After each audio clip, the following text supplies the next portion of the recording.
El día de hoy vamos a informar sobre lo que se está haciendo en el CONACYT. Han habido cuestionamientos por un cambio que se está llevando a cabo en la política del CONACYT y le pedimos a la doctora Elena Álvarez que les presente toda la estrategia que se está siguiendo para fortalecer la ciencia y la tecnología en el país, sin corrupción, sin influyentismo y buscando vincular la ciencia, la tecnología al bienestar de nuestro pueblo.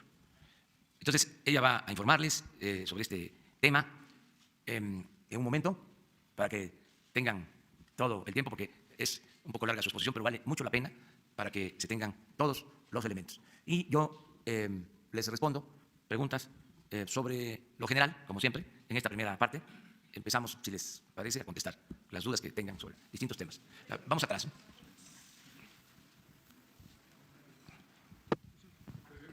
Presidente, buenos días. Michelle Mejía, de Multimedios Televisión. Preguntarle, durante las reuniones del Gabinete de Seguridad, ¿qué balance tienen sobre la incidencia delictiva en la Ciudad de México? En las últimas semanas ha habido un incremento, no sé qué reporte le ha dado la jefa de gobierno, Claudia Sheinbaum, y le pregunto porque hace también unos días se informó que también se va a instalar aquí la Guardia Nacional. Se había comentado que solamente iba a estar en las zonas limítrofes, pero incluso ya hay algunos alcaldes que van a solicitar, ya hicieron la petición a la jefa de gobierno, pues de que estén ya patrullando los elementos de la Guardia Nacional en todas las alcaldías. Y bueno, también todo este contexto se da pues en medio de algunos asesinatos, homicidios a jóvenes. ¿Qué balance hay sobre este tema? Y si en algún momento usted estaría pensando en implementar alguna estrategia como lo hizo en Tijuana hace unos meses. Gracias.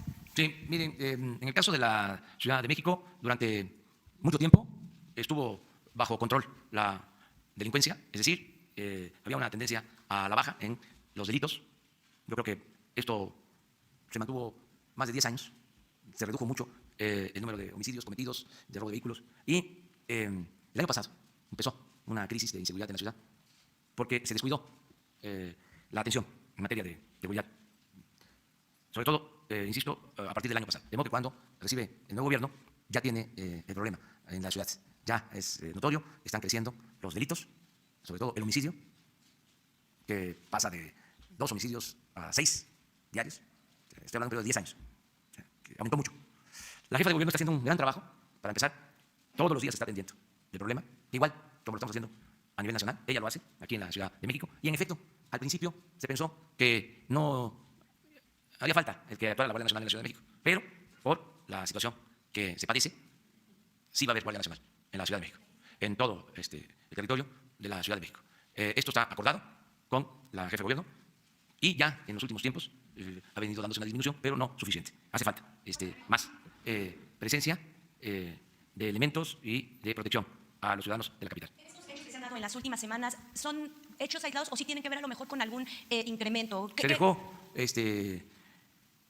que hicieran, echaran raíz bandas en la ciudad, que no había. Entraron grupos de la delincuencia llamada organizada. Esto calculo que se presentó más a partir del año pasado.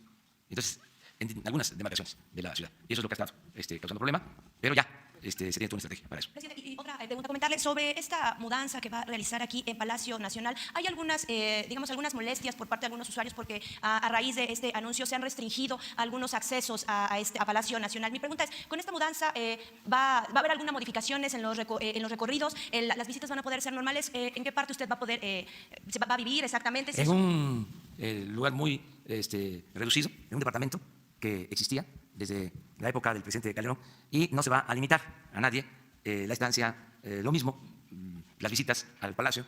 Me río porque están hasta hablando de que vamos a desaparecer a los gatos del Palacio. No, nada de eso. Es que pregunto porque tuvimos la oportunidad de hacer un recorrido y si hay algunas áreas que ya están restringidas, por ejemplo, el jardín, el área de los murales. Sí, el jardín se está cuidando y se está conservando, pero es un proceso porque estaba abandonado.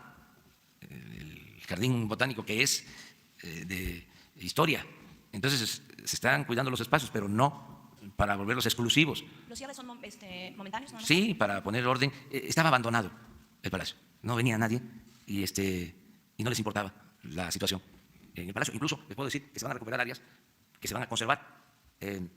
No se van a utilizar salones, se van a mantener porque pues es la historia, es el patrimonio cultural histórico de México. la parte que se va a utilizar para trabajar las salas de junta son las áreas que usaba el Estado Mayor, que tenía mucho espacio, bastante espacio, eran los que tenían el control del palacio, y ya son áreas, vamos a decir, impactadas, que ya no son los pisos de madera. Aquí, donde estamos, se puso esta alfombra, se hizo un cuestionamiento, porque el piso ¿sí? se tenía que proteger, que es parte del patrimonio cultural.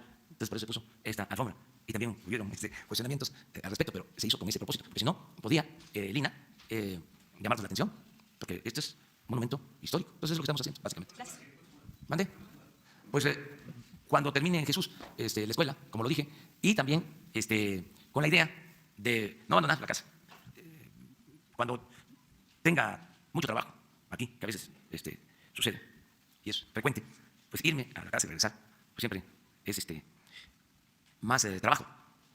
El quedarme aquí, que ya lo he hecho, ya me he quedado varias ocasiones, me ayuda mucho, porque me evito el tráfico. No mando, como era antes, a que me limpie la calle, porque voy a pasar, me voy como cualquier otro ciudadano. Entonces, hay veces que hago una hora, a veces más. Lo mejor es en la mañana, que hago 25 minutos, media hora, temprano, pero ya en la tarde sí hago más tiempo. Entonces, también es eso, el que si tengo posibilidad, pues como cualquier otro ciudadano, estar en la casa de uno, y esto es para estar pendiente de mi trabajo, ocupado de mi trabajo. Ustedes dos. ¿Por los tres?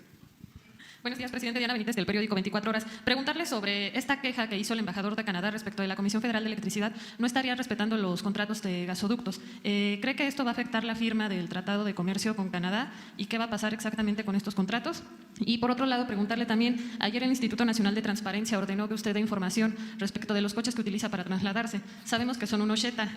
Nosotros también habíamos ingresado una solicitud de transparencia preguntándole exactamente a quién pertenecen estos coches. Cuando usted presentó la declaración patrimonial, nos había comentado que pertenecían a su esposa, pero en la declaración que nos presentó de ella los coches no venían. Preguntamos vía transparencia si pertenecían a usted, a su esposa, no sé si a Morena, incluso Morena Ciudad de México, o si Presidencia los había adquirido, pero nos dijeron que desconocían esta información. Entonces, si nos puede decir a quién pertenecen los Jettas, presidente, y qué otros coches utiliza para trasladarse, por favor. Pues nada más los Jettas, y cuando salgo las camionetas, por cuestión de que son más fuertes para la carretera, me traslado en camionetas, pero aquí en la ciudad con los Jets. Y no sé exactamente a nombre de quién están, pero hoy lo informamos. Esos son los vehículos, los Jets. Me siento muy bien con los Jets. ¿Y cuántas camionetas tiene para salir fuera? Pues no sé, pero sí, miren, se vendieron no sé cuántas y todavía quedan. Habían como 50 camionetas, unas machuchonas, blindadas, que me daría pena subirme a una camioneta de esas, pues. Es como el avión presidencial. ¿No se subieron ustedes al avión? Algunos sí se subieron. Bueno, era impresionante, según me cuentan. Subieron algunos y les dijeron, fíjense la obediencia que había antes, cómo hemos avanzado. Lo subieron, les dijeron, no pueden grabar nada, no pueden filmar nada. Y los bajaron, les mostraron el avión y no salió nada en 2 meses. Ahora, la vida pública es cada vez más pública. Y es de celebrar la transparencia. Entonces, también hoy te damos lo de las camionetas para que tengan información. O sea, ¿cuántas se tenían? Eran muchísimas. ¿Y con cuántas nos quedamos para esos viajes? Lo de los contratos, presidente, por favor. Lo de los contratos, aquí se dio a conocer de que esos contratos eran abusivos. Yo les llamé contratos leoninos, porque se entregaron con todos los beneficios para las empresas. Las empresas construyeron, se tiene que pagar 5 y hasta 8 veces más del costo inicial por financiamiento. O sea que si un gasoducto costó 1.000 millones, se terminan pagando 5.000 millones. Estamos hablando de dólares. De 1.000 millones de dólares a 5.000 millones de dólares. Si la construcción, el gasoducto se paró o lo detuvieron por protestas, el gobierno tiene que pagar multas. Y al final, la obra no es del gobierno, sino de la empresa. Entonces, dijimos, es cosa de recordar las anteriores conferencias, de que íbamos a buscar el acuerdo para que las empresas ayudaran y que no se tuviese que pagar tanto. Porque si esos contratos se aplican tal cual, pues se terminaría de quebrar la Comisión Federal de Electricidad. Se arruinaría la comisión, que de por sí la entregaron muy disminuida, muy mal económicamente, saqueada prácticamente. Entonces, ahora se inició un proceso que tiene como propósito principal el que haya un diálogo con las empresas. En este caso, esta empresa canadiense, y se va a buscar que mediante la conciliación se resuelva el problema. Este proceso ya tiene meses, ya nos había platicado de ello, pero ¿ha habido algo que no se haya logrado con esta empresa, un acuerdo, o por qué el embajador sale a decir esto?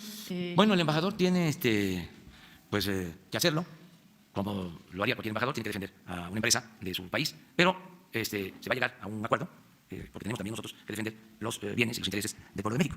Entonces no afectaría que se ratifique el... No, para nada.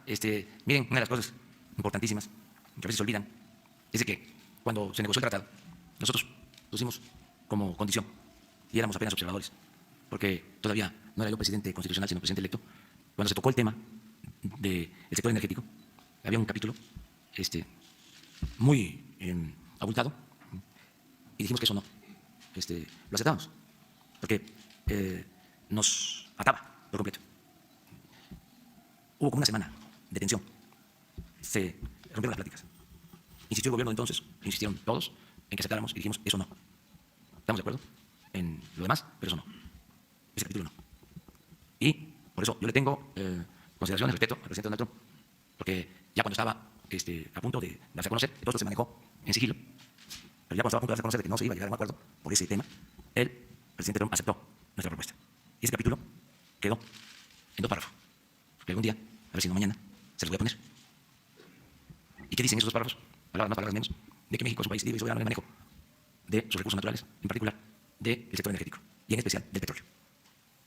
Entonces, eso no está en el tratado. Si alguien dice que no va a suscribirse el tratado por eso, la respuesta es, eso no está acordado, para que quede claro. Y además, lo que se está haciendo es un procedimiento legal y buscando que se llegue a un acuerdo, porque consideramos que fue un abuso el que se hayan hecho esos contratos que afectan la hacienda pública. Entonces queremos un acuerdo para que no se perjudique la hacienda pública. Eso es lo que se está buscando. Pero allá atrás, sí. Presidente, muy buenos días.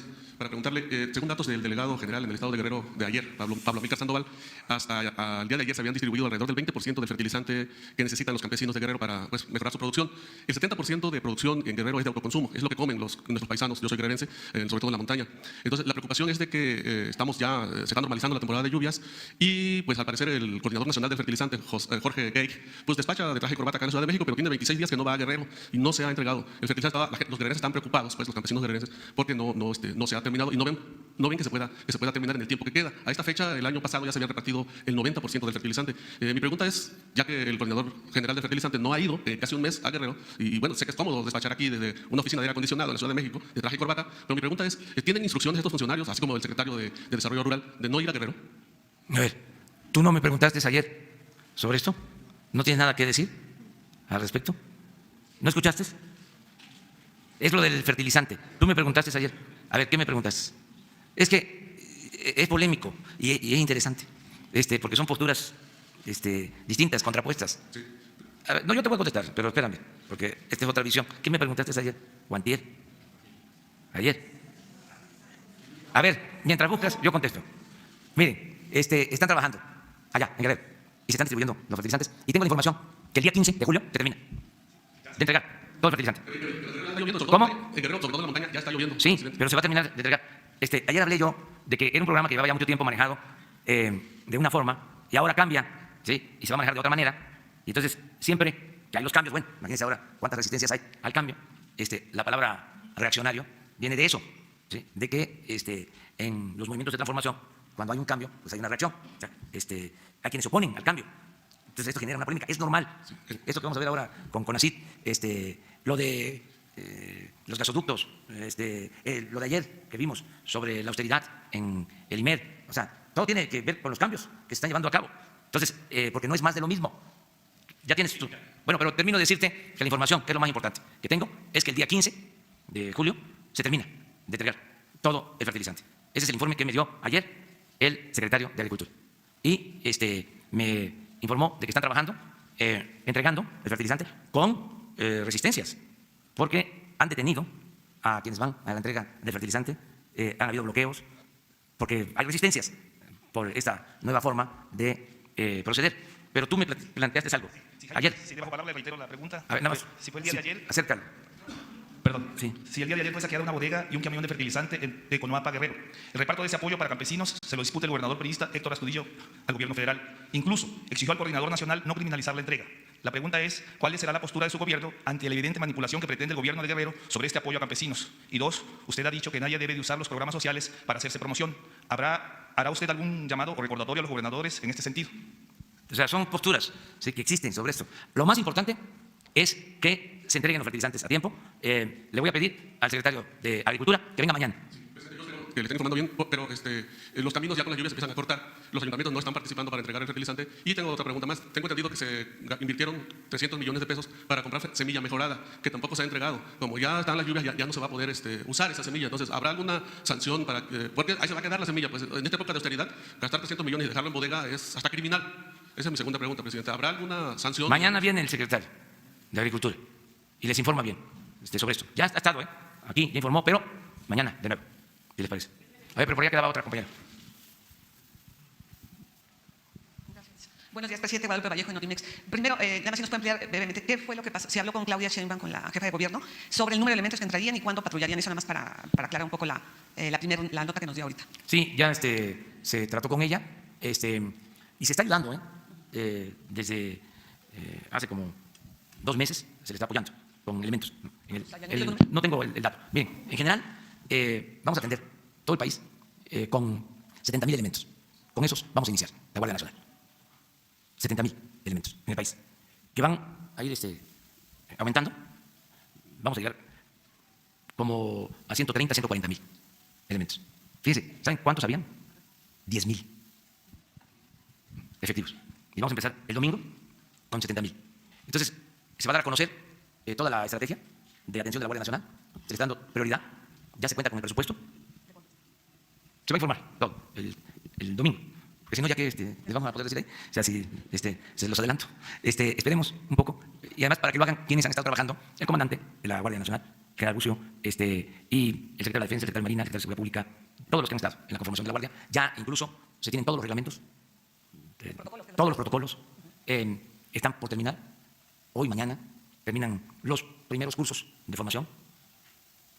Entonces ya el domingo les informamos bien y cuántos elementos para la Ciudad de México. Sí, presidente, le preguntaba esto porque organismos no gubernamentales, incluso legisladores, han cuestionado el que parte de esa Guardia Nacional se haya ido a ambas fronteras cuando su función era otra. ¿No considera, ellos coinciden que hay una militarización en las fronteras, una crisis humanitaria, a lo que se suma la fotografía que dio la vuelta al mundo?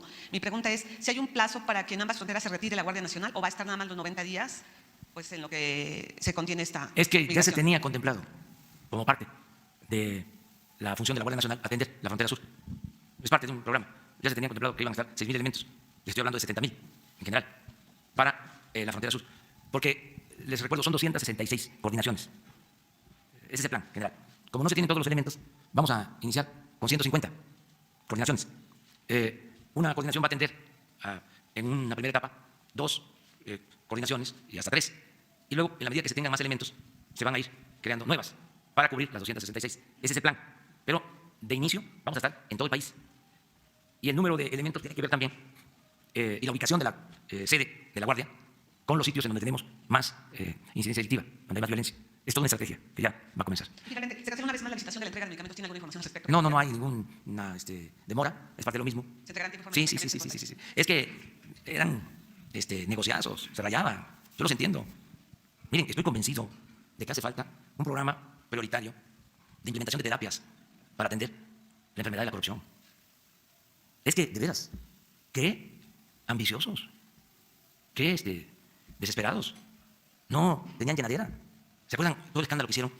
Y ahí van a ir saliendo las cosas. Entre más se resistan, entre más reacción haya, más se van a ir dando a conocer las cosas. O sea, y no me van a echar la culpa a mí, sino que yo tengo que aquí aclarar, es mi responsabilidad. ¿Se acuerdan todo el escándalo de que se iba a quedar sin promoción del turismo porque se iba a utilizar el fondo de fomento turístico para el Tren Maya? Pues ya estamos a punto de terminar una investigación de malversación de fondos del Fondo del Turismo. Se llevaban el dinero al extranjero. Sí, vamos a informar, claro, que vamos a informar. Lo mismo lo del sargazo. Hoy veo una nota. Dice, se va a perder el 20% de la afluencia turística por el sargazo en la próxima temporada. Ya están pronosticando el Valle del Mal. ¿Qué pasaba? Pues tenían también el negocio del sargazo. Aunque, parece increíble, eran capaces de declarar alarmas, estado de emergencia, para que entrara ese programa que se llama, el que se usa para el rescate, Fonden. Era un barril sin fondo, el Fonden. ¿Por qué? Porque al declarar una emergencia ya no se licita nada, todo se compra de manera directa. Y había toda una constelación de empresas alrededor del Fonden, que eran las que vendían todo. Láminas, despensas, cáteres, todo esto manejado por gobernación. Pero miles de millones de pesos. Y así también lo del sargazo. Yo recuerdo que me presentan un programa por lo del sargazo y era para contratar una empresa. Me lo presentaron un día, el programa. Y me fui a la casa de ustedes leyendo el programa. Y era la contratación de una empresa para atender el problema del sargazo. Leo el programa y pues no me gustó porque era lo mismo, ¿no? O sea, ¿por qué contratar una empresa? ¿Qué no tenemos nosotros una institución tan profesional como la Marina, que tienen embarcaciones, que tienen aviones para tomar fotografía, para saber qué está ocurriendo en el mar, para hacer estudios, además con profesionales, con marinos responsables? ¿Por qué no la Marina se hace cargo de atender este problema? Que aprovecho también para decir que surge, y en eso no se han ocupado muchos de los ambientalistas, surge porque se permite la utilización masiva de agroquímicos que van al mar y que producen este fenómeno de lo del sargazo, por la contaminación de mares. Es un asunto de muchos países que se afectan por esta situación. Bueno, para mi sorpresa, también de regreso, en el Jetta, empiezo a ver las noticias y me encuentro una columna de, ¿cómo se llama? El conductor de un programa de Televisa, Lore de Mola. Una columna en donde ya está denunciando que el gobierno va a contratar a una empresa a la que yo estaba, a la que me estaban proponiendo, y que era un gran negocio. Entonces, se hace la reunión en la mañana y les comento, fíjense que sucedió esta situación, qué casualidad. Entonces, ahí se toma la decisión, va a la Marina. Y cuidado, porque aquí hay tranza. Eso es lo que hacemos todos los días, estamos pendientes, pero realmente sí es una enfermedad y sí hace falta cursos, talleres, sesiones de terapia para curar la corrupción. Sí es un problema.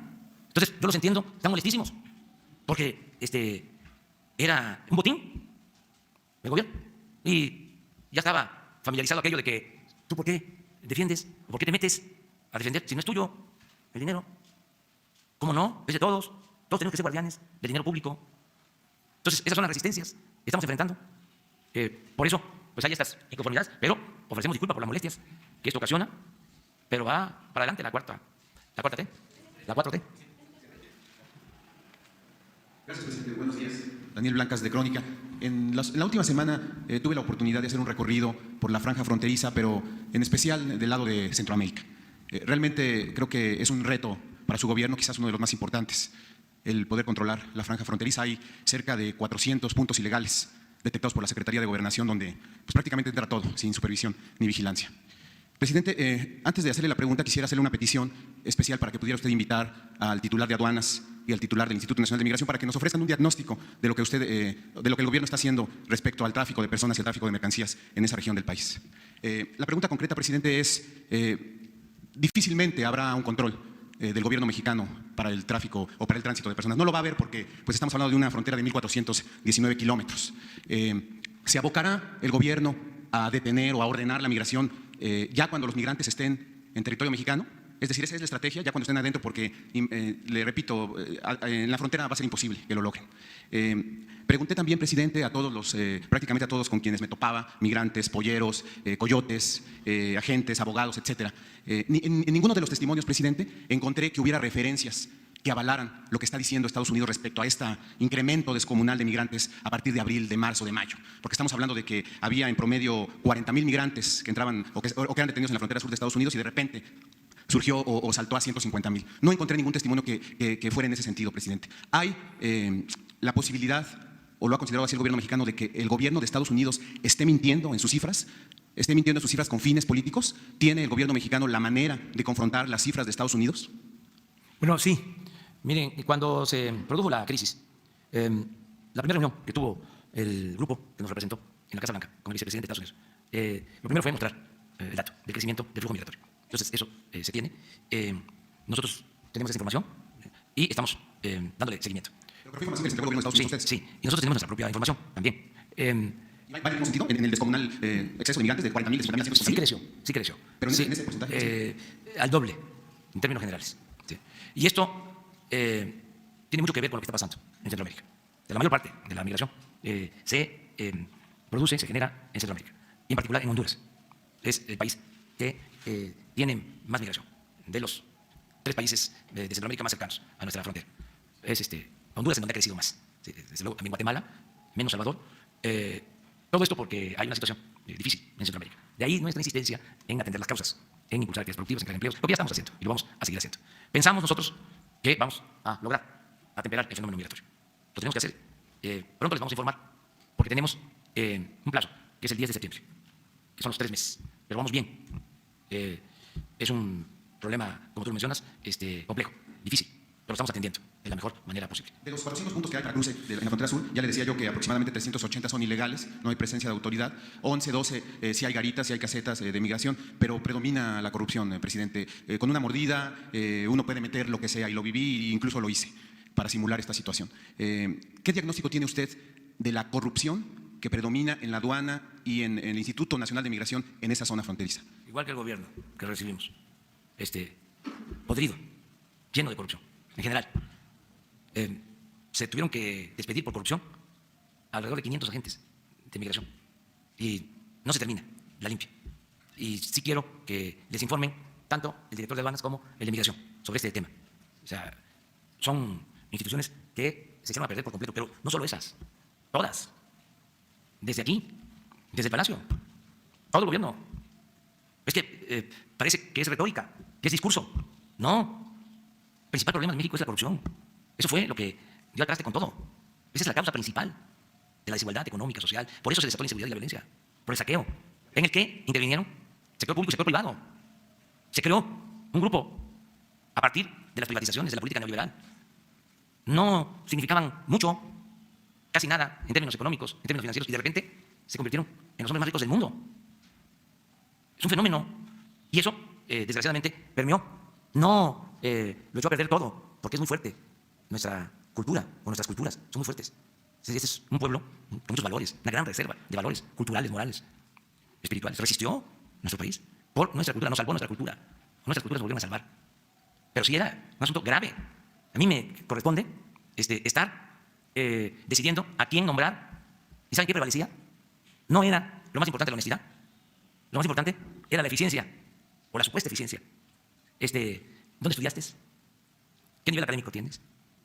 ¿Sí? Eso era lo que importaba más. ¿De qué grupo eres? Aquí, los potentados tenían a sus empleados en todas las dependencias para defenderlos. El gobierno estaba tomado, secuestrado. Era un comité al servicio de una minoría rapaz. Y eso, pues era el ejemplo para todos. El funcionario del sector público de abajo veía lo que hacían los de arriba, ese mal ejemplo, decía, si lo hacen arriba, ¿por qué no lo voy a hacer yo? Si yo no cobro o no pido un soborno, una mordida, si lo están haciendo arriba, si están dando el mal ejemplo. Entonces, hoy sale un reportaje, también, en el Financiero. Dice, y lo digo con todo respeto, o sea, si mencionamos los periódicos, es parte de la polémica, sin censura, sino porque son enfoques.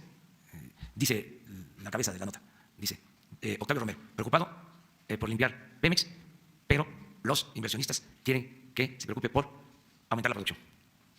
¿Sí? ¿Se dan cuenta? Bueno, ¿qué no se lleva el limpiar Pemex con que haya más producción? Es más, si no se limpia Pemex, no hay más producción. O sea, pero son las concepciones que prevalecen. O sea, ¿qué es lo que queremos en el caso de Pemex? Limpiarlo y que haya producción, y lo estamos logrando. Y también, como lo comentaba yo ayer, se cometen errores, pero se pueden resolver los problemas cuando hay injusticias. Esto del IMER, imagínense, toda una protesta justificada por 10 millones de pesos o 20, pues era lo que se le daba a un columnista. ¿Cómo vamos a hacer problema de eso? Además, se trata de trabajadores, como aquí se dijo, yo creo que reciben como 5 o 6 mil pesos, 8 mil. Entonces, si hay una injusticia, así, se repara. Pero tenemos que aplicar los cambios. Les cuento otra. Está en el Senado la iniciativa de austeridad. Y le quieren hacer cambios a la oposición. ¿Qué no quieren? Creo que es un artículo, creo que el 24. Y es un buen tema también de debate.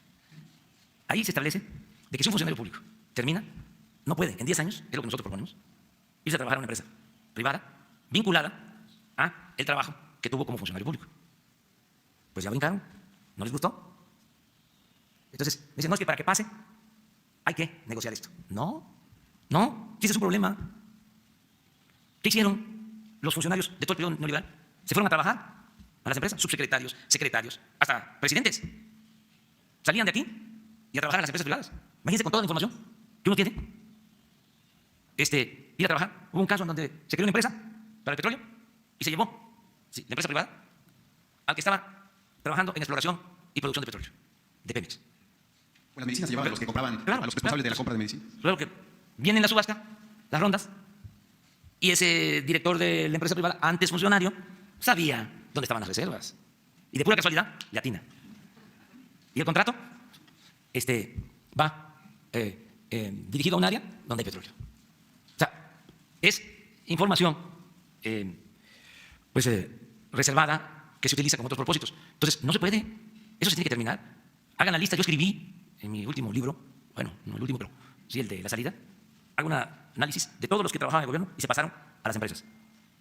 Una de las características, estas reguladoras que crearon para facilitar la privatización, el saqueo, hay algunas, sobre todo las que tienen que ver con el sector energético, que me llamó la atención porque puro joven, cuando en el gobierno ya la mayoría somos mayores, pero ahí hay puro joven. ¿Por qué? Porque van nada más capacitándose, conociendo el entramado de las dependencias y los contratan y se convierten en gestores.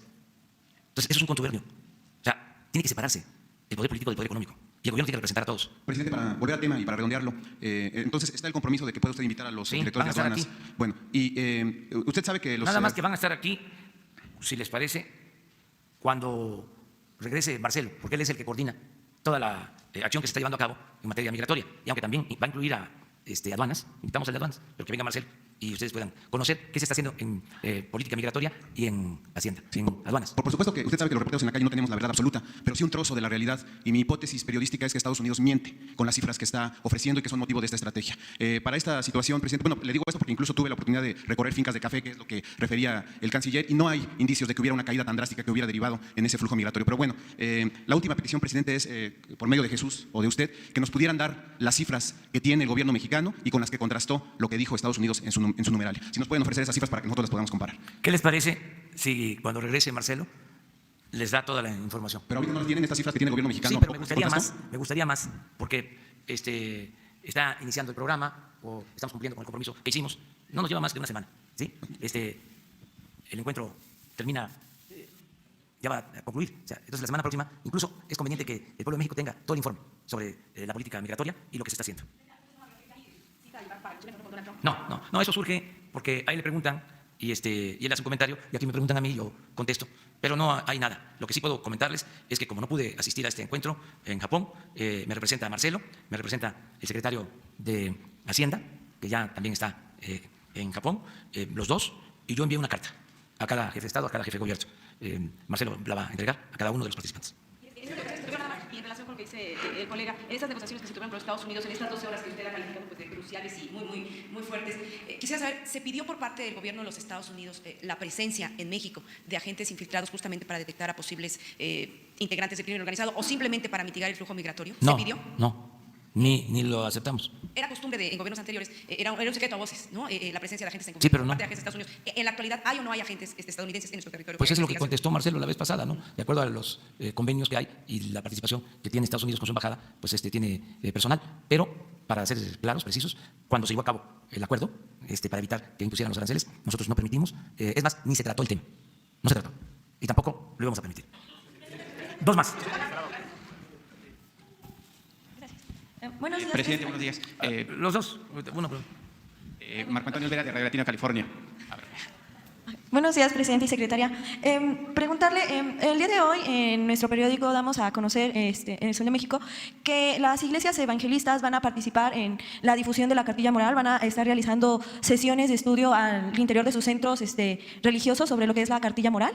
Y pues bueno, preguntarle si ha considerado también que otras religiones hagan lo mismo, como la católica, y bueno, si van a estar incluidas y si no, cuál es la razón. Y bueno, también saber si esto no interviene con el principio de Estado laico y si en caso de que intervenga, pues entonces desistiría de que se lleven a cabo estas reuniones. Gracias. Mire, nosotros vamos a seguir manteniendo buenas relaciones con las iglesias en el marco del Estado laico y de la libertad religiosa.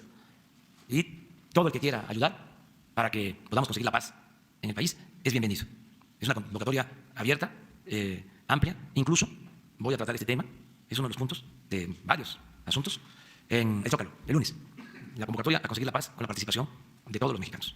Entonces, ¿usted está de acuerdo en que los grupos religiosos estudien en su interior la cartilla moral Yo y sí, la Constitución? y ojalá y todos hagamos lo mismo. ¿Por qué no? No se viola el Estado laico entonces, con eso. Es que no hay ninguna violación al Estado laico.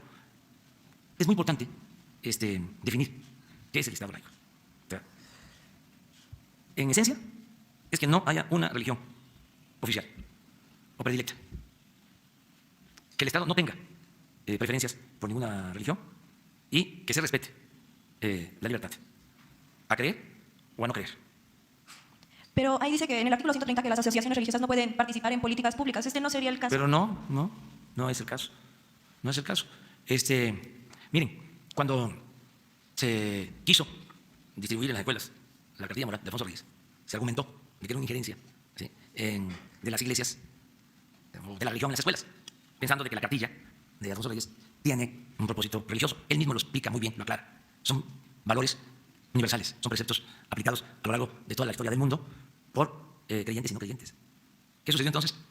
Que se mandaron a hacer, no sé si miles o millones de ejemplares y se quedaron en bodega y no se entregaron.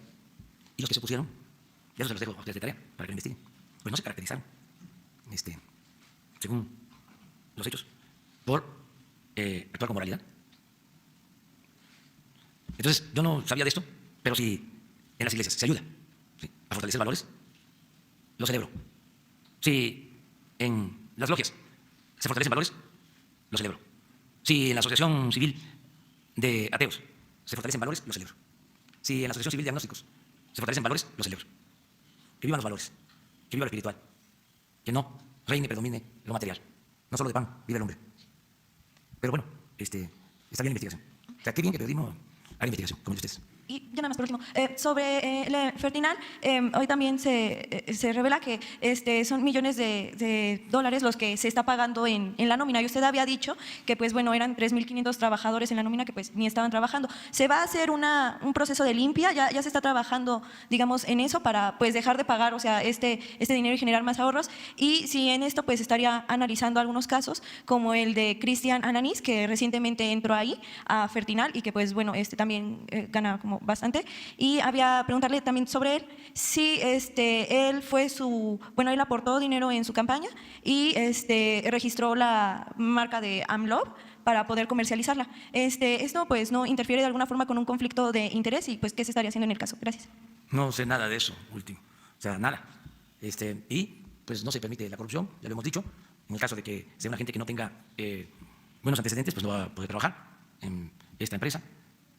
Acerca de los trabajadores, pues estamos por resolver qué se hace. Desde luego hay que darles opciones, hay que darles alternativas. No vamos a hacer lo que hicieron otros gobiernos, de repente 40.000 trabajadores despedidos. Eso no. O sea, tenemos que buscar la forma de darles opciones, de darles alternativas. Y lo estamos ya haciendo, pero tenemos que resolver primero, ya están trabajando los especialistas, en qué hacemos. Porque hay tres opciones. Una es reactivar todo el sistema de producción de fertilizantes. ¿Sí? Ser una empresa del Estado, de la Nación, para producir los fertilizantes, uniendo todo lo que está disperso, porque son muchas plantas y la mayoría en estado improductivo, es decir, algunas en ruinas por completo. Entonces hay que integrar todo el sistema y hay que invertir para crear plantas o rehabilitar plantas, o sea, y tener este consorcio del gobierno o del Estado. Esa es una opción. Y ver que los trabajadores que ya se tienen, en Cosoleacaque, en Coatzacoalcos, en Lázaro Cárdenas, en Camargo, o sea, se integren.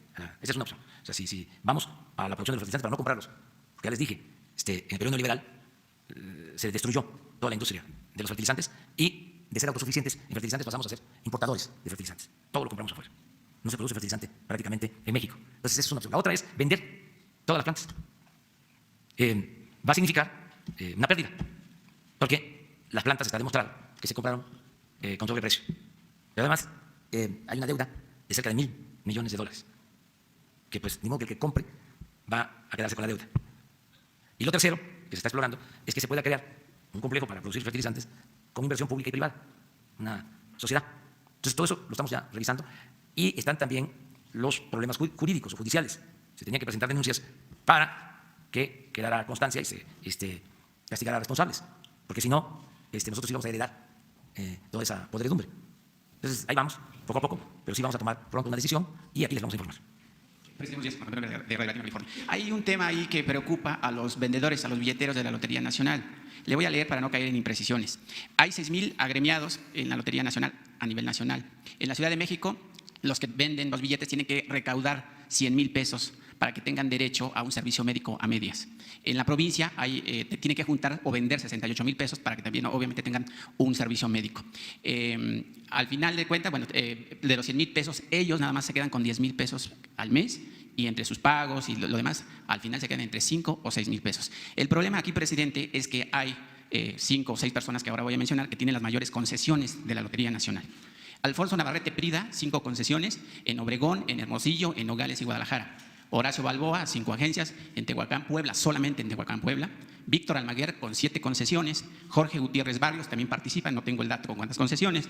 Y Miguel Aceves Bucana, tampoco tengo la precisión de las concesiones. Esos señores se llevan la mayor tajada de la venta de los boletos, y los boleteros, que son 6,000 a nivel nacional, están preocupados, y quisiera preguntarle, ¿qué pasará si se desaparece la lotería o hay una fusión con pronósticos deportivos? Y esa es la pregunta, la primera que sí me responde. Es una fusión con pronóstico deportivo. Eso se acordó para ahorrar en gastos de operación. Y le voy a pedir a Ernesto Prieto, que es el encargado, que les presente su plan y que tome en cuenta esto que tú estás denunciando, y se apoya a los billeteros, que se les apoye. Y estoy seguro que lo va a hacer Ernesto. Y si hay irregularidades de quienes no tienen por qué tener esas concesiones, que se cancelen. Pues es un exceso. Sí, que se cancelen. Y otra cosa que está ahogando a la Lotería Nacional es el tema de los IEPS, porque le están cobrando el 30%, que representa 1.500 millones de pesos anuales. Sí, en eso habría que ver.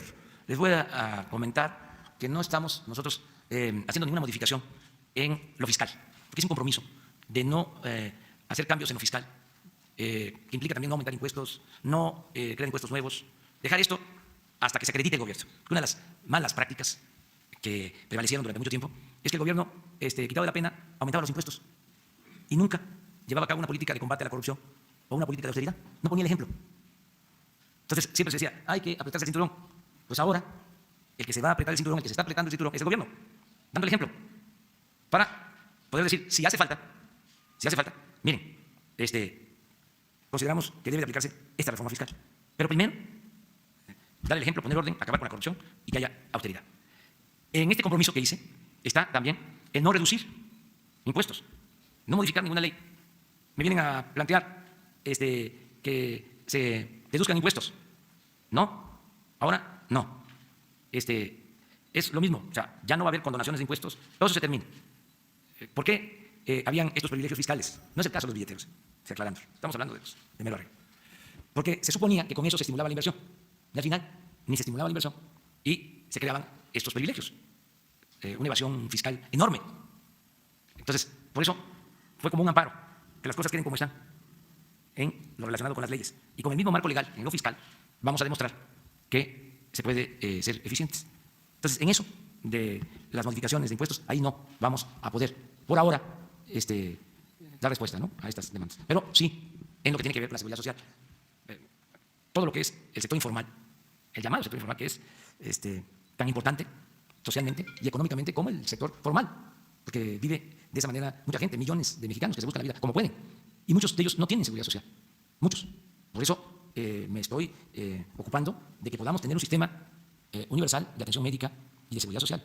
Hacia allá vamos, poco a poco. Pero sí le voy a pedir a Ernesto Prieto que platiquen, y si es necesario, que informe aquí con ustedes qué están haciendo, cómo está esto de las concesiones, cómo está lo de los billeteros, que me consta gente trabajadora y humilde. Llevan un mes pidiéndole una cita y no los atendió. Pero ya llegó el momento. Okay. La justicia tarda, pero llega. Y una última pregunta, presidente. Usted, cuando anunció que no iría a la reunión del G20, dijo que mandaría una carta, que ahorita lo acaba de precisar, y de los temas medulares dijo que iba a hablar sobre el calentamiento global, la desigualdad, la pobreza y todo ese tema. Me gustaría, si puede, precisar cuál es el tema medular de esa carta. Por las circunstancias, el tema es migración. La propuesta que estamos haciendo para enfrentar el fenómeno migratorio. O sea, a los jefes de Estado y de gobierno, de manera muy respetuosa. Una modesta aportación. Muy bien, muchas gracias. Nos vemos. Mire, es un orgullo para mí presentar a María Elena, que es la directora del CONACYT, y ahora les va a agregar, les va a informar de que CONACYT lleva en medio un H, ¿verdad? Sí. Un H, porque es humanidades. Es una mujer ejemplar, inteligente, Premio Nacional de Ciencias 2017. Y lo más importante de todo, una mujer honesta, consecuente. Entonces le pedí que les explicara cómo está el programa para el fomento a las ciencias, todo lo que tiene que ver con la tecnología, con la innovación, algo que está de moda, que se habla mucho, que ella les explique lo que estamos haciendo y de esta manera también se aclaren algunas dudas que se tienen. Entonces, les dejo aquí. Muchas gracias. Muchas gracias, señor presidente. Sí, vamos a ver un pequeño video. Buenos días, me da mucho gusto estar aquí con todos ustedes. Les vamos a presentar primero un video que resume el espíritu, el propósito del quehacer desde las ciencias, las humanidades, las tecnologías en este nuevo régimen, en esta cuarta transformación. Los avances científicos han creado nuevas oportunidades para mejorar la vida de todos, pero hasta ahora sus beneficios han alcanzado a muy pocos e incluso han aumentado la desigualdad. En el nuevo Consejo Nacional de Humanidades, Ciencias y Tecnologías, CONACYT, garantizaremos el derecho de todas las personas al conocimiento y a sus beneficios. Asumiremos el quehacer científico con una visión crítica y promoveremos soluciones a los retos del país, teniendo como ejes el bienestar social, el cuidado del ambiente, la honestidad y la seguridad. México seguirá contribuyendo al desarrollo científico global a través de programas nacionales estratégicos, PRONACES. Multiplicaremos las capacidades científicas y tecnológicas de la nación mediante estrategias firmes y articuladas, formando nuevos investigadores mediante becas de posgrado sin favoritismos, invitando a la comunidad científica mexicana en el extranjero a regresar al país o colaborar desde donde esté, habiendo un diálogo entre los conocimientos académicos y tradicionales de los pueblos originarios en una relación horizontal e igualitaria. En el nuevo CONACYT usaremos todos nuestros recursos y trabajaremos en conjunto, las ciencias, las humanidades y la tecnología para dar respuesta a los retos que enfrentamos. Gobierno de México. Bueno, pues este es un resumen y ahora les voy a expandir, les voy a dar datos de cómo encontramos el sistema de ciencia y tecnología en el país y cuáles son las principales acciones y mecanismos mediante los cuales estamos ya fortaleciendo y recuperando este quehacer tan importante para lograr el bienestar social y el cuidado del ambiente de este país. Estamos viviendo un momento inédito en el cual el Estado tiene un acercamiento muy importante con el pueblo de México y ante esta situación los científicos tenemos la responsabilidad y tenemos que asumir esta responsabilidad con mucho compromiso de poner al servicio del Estado y de la ciudadanía todas las capacidades que tiene el país para afrontar los grandes retos de esta nación. La siguiente, los proyectos prioritarios del país, del gobierno federal, que están encargados justamente de perseguir una mejora, un mayor bienestar social y cuidado ambiental en el país, pueden de una manera muy eficaz y sustantiva y de sustentabilidad ser articulados, la siguiente, y plantearse con una visión muy solvente desde el punto de vista científico y tecnológico justamente por este quehacer. Pero desgraciadamente, la siguiente, nos encontramos cuando llegamos a esta nueva administración con una situación muy débil desde el punto de vista científico y tecnológico, a pesar de que los países que tienen un aporte mayor a la ciencia y la tecnología son los que también tienen mayor bienestar y mayor desarrollo en todos los ámbitos. Y en México tenemos, por ejemplo, en este indicador que representa el número de científicos por 1000 habitantes económicamente activos, un valor muy bajito de menos de 1, inclusive por abajo de otros países latinoamericanos, y un promedio de aporte en términos del porcentaje del Producto Interno Bruto, en la siguiente se ve, también muy bajito con respecto a prácticamente todos los países del mundo. El porcentaje del Producto Interno Bruto que se designa al quehacer científico y tecnológico en este país ha sido en los últimos sexenios de alrededor de 0.4. En este sexenio, en este nuevo régimen de la Cuarta Transformación, aumentó ligeramente, tal como lo prometió el presidente de la República, de este programa de egresos de la Federación de Ciencia y Tecnología, que es transversal, que se distribuye entre el CONACYT y otros 14 sectores, solamente un poco más de la tercera parte llega a la cabeza del sector, que es el CONACYT. Entonces, un pendiente en el cual el presidente de la República ha mandatado trabajar con urgencia es consolidar estos recursos en la cabeza del sector para que podamos ejercerlos con mayor capacidad de articulación y mayor eficiencia. La siguiente. Otro aspecto que es preocupante es que, a diferencia del resto del mundo, en el cual se asigna en promedio el 61% de los recursos a ciencia y tecnología provenientes del sector privado, es decir, la iniciativa privada aporta con más de la mitad de los recursos que se utilizan para desarrollar ciencia y tecnología. En nuestro país solamente se aporta por parte de este sector, del sector privado, de la iniciativa privada, un 19%. Y no solamente eso, sino que cuando vamos a ver cómo es que se distribuyeron los recursos del CONACYT, nos enfrentamos con el siguiente resultado alarmante, y es que del total de recursos que en el sexenio pasado se destinaron al CONACYT, al ramo 38, casi la mitad, sumando 35.175 millones de pesos, fueron de regreso a la iniciativa privada. Esto no pasa en ningún lado del mundo, es decir, la iniciativa privada aporta solamente el 19% y de lo que llegó al CONACYT se destinó una cantidad tan alta de recursos que, en vez de tener un aporte positivo por parte de la iniciativa privada al desarrollo científico y tecnológico, tenemos un número negativo muy grande de más de 20.000 millones de pesos. Estos 35.175 millones de pesos corresponden a más de 31.000 millones directamente transferidos de CONACYT a entidades privadas, y el resto son transferencias indirectas. El CONACYT se los transfirió a algunas paraestatales o algunas empresas paraestatales, incluyendo instituciones como el Instituto Mexicano del Petróleo o los propios centros públicos de investigación coordinados por el CONACYT, y estos a su vez los transfirieron a entidades privadas. Pero repito, más de 31.000 millones de pesos fueron transferidos de manera directa por el CONACYT a entidades privadas. Si les parece bien, termino y con mucho gusto regresamos a las transparencias que así gusten para detallar o resolver sus preguntas. Esta transferencia de recursos públicos de la cabeza del sector al sector privado se justificó en el sexenio pasado y en sexenios también anteriores por el hecho de que se argumentaba, se estaba incentivando la innovación. Sin embargo, fíjense ustedes que cuando comparamos el gasto con respecto en estos años en este país, México, en nuestra nación, con respecto a otros países, ciertamente México bajó del lugar 63 al 56, siendo un lugar en el cual los países aportan un lugar mejor, mayor cantidad de recursos al desarrollo científico, tecnológico y a la innovación. Esto parecería que implicó una mejoría en términos de innovación. Sin embargo, es muy preocupante ver que cuando vemos la eficiencia de innovación, no solamente se mantuvo igual, sino que bajó. Y bajó muchos más lugares, más del doble de los lugares que aumentó en términos de la inversión, que en este caso le llamamos gasto, porque pues si al gastar más la eficiencia baja, algo está sucediendo. Esto pues nos sugiere que hay aquí una fuga de recursos importantes o inclusive algo más activo de una fuga, porque es muchísimo dinero el que se transfirió del CONACYT en el sexenio pasado a iniciativas privadas, a iniciativa privada que ni siquiera logró aumentar la eficiencia de innovación. Esto es muy grave y esto implicó, si vemos la siguiente transparencia, que uno de los quehaceres más importantes justamente del CONACYT como cabeza del sector, que es apoyar la ciencia fundamental, la ciencia básica o la ciencia de frontera, como preferimos ahora llamarla, quedó prácticamente sin apoyo, con un apoyo menos de 2 órdenes de magnitud inferiores con respecto al apoyo directo a la iniciativa privada. Este apoyo es realmente muy, muy bajo para 6 años y esto, si vemos en la siguiente transparencia, implica que toda la comunidad de científicos en entidades sobre todo públicas de este país y de jóvenes en formación hasta volverse científicos, pues prácticamente quedaron sin recursos para poder desarrollar sus labores sustantivas. Es decir, toda esta población de colegas que, déjenme decirles, son personas eminentemente comprometidas con la verdad, con honestidad, haciendo su trabajo y por lo tanto en completa congruencia con este nuevo régimen comprometido con la misma generosidad, con el bienestar social y el cuidado del ambiente, quedaron sin poder hacer su labor de investigación como debiera, puesto que los recursos que recibieron durante el sexenio pasado fueron realmente muy bajos. Las becas sí mantuvieron un apoyo, parte importante del otro 50% de los recursos del CONACYT se destinaron a becas para apoyar a los estudiantes en su formación a nivel de especialidades, de maestrías y doctorados, no sin tener problemas en la administración, en la transparencia con la cual fueron asignadas estas becas, pero lo que es muy delicado es que México se volvió en un gran productor de talentos especializados a nivel de posgrado que al terminar sus estudios, su formación, no encontraron trabajo. Entonces un gran reto para esta cuarta transformación es abrir nuevas oportunidades a estas comunidades de nuevos científicos que sin duda están listos para aportar de una manera productiva, honesta, en favor del bienestar social y del cuidado del ambiente y del desarrollo de la ciencia y la tecnología en este país. Cabe mencionar entonces también, además de este pasivo en el cual se convirtió una parte importante de la comunidad científica, las universidades públicas y los centros públicos de investigación, como los que son coordinados por el CONACYT, u otros centros de investigación importantísimos, por ejemplo como el CIMBESTAB o como el Instituto Politécnico Nacional, quedaron también con muy pocos recursos para hacer sus labores sustantivas. Es de llamar la atención el aumento en el número de universidades privadas, que por cierto, en algunas de ellas hay también importantes capacidades para hacer investigación. Algunos ejemplos, bueno, pues la Universidad Iberoamericana o también el Tecnológico de Monterrey, aunque la mayor parte de estas universidades privadas, este aumento es una tendencia también del sistema neoliberal, no tienen capacidad para formar estudiantes a nivel de posgrado o mucho menos para desarrollar investigación. La que sigue, por favor. ¿Qué es lo que pretendemos hacer? Este es un diagnóstico rápido que les he compartido, que con mucho gusto podemos abundar y habrá documentos de sobra para que ustedes documenten cuantitativamente.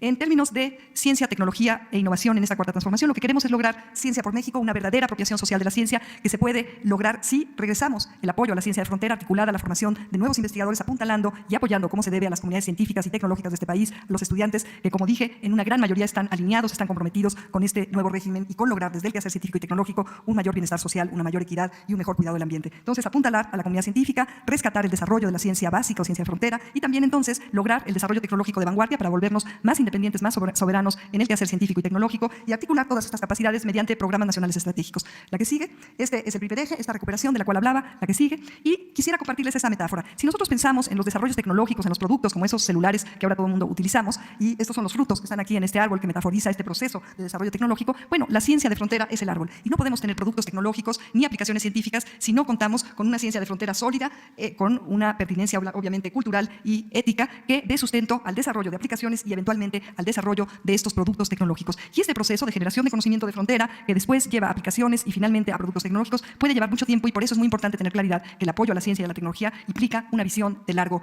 aliento, de largo plazo. Hemos ya recuperado el apoyo a la ciencia de frontera. Fíjense ustedes que en los 2 últimos años del sexenio pasado no se apoyó en absoluto a la comunidad científica, no recibieron ni un solo peso. Recuerden aquellos 35,000 millones de pesos que se transfirieron a la iniciativa privada. Pero los colegas de universidades públicas no recibimos apoyo para desarrollar investigación científica. Se recibieron durante los últimos meses del año pasado un poco más de 5,000 proyectos de investigación, de los cuales 778 fueron calificados de altamente recomendables. Se dejaron indicados un poco más de 200 proyectos como posiblemente financiables, con un ahorro que había en el fondo que tiene el CONACYT con la Secretaría de Educación Pública. Sin embargo, no se formalizó este apoyo. Nosotros hemos ya iniciado la formalización de este apoyo y añadido suficientes recursos para llegar a un total de 1.189 millones de pesos para poder apoyar y recuperar todos estos proyectos rezagados, 778 proyectos altamente recomendados que habían sido sometidos por la comunidad científica. Además, hemos asignado ya una nueva bolsa de 470 millones de pesos para abrir una nueva convocatoria a la comunidad científica para realizar estudios científicos de frontera con un ímpetu colaborativo y con nuevas disposiciones que estarán disponibles muy pronto en el portal de CONACYT a disposición de la comunidad científica nacional. La que sigue,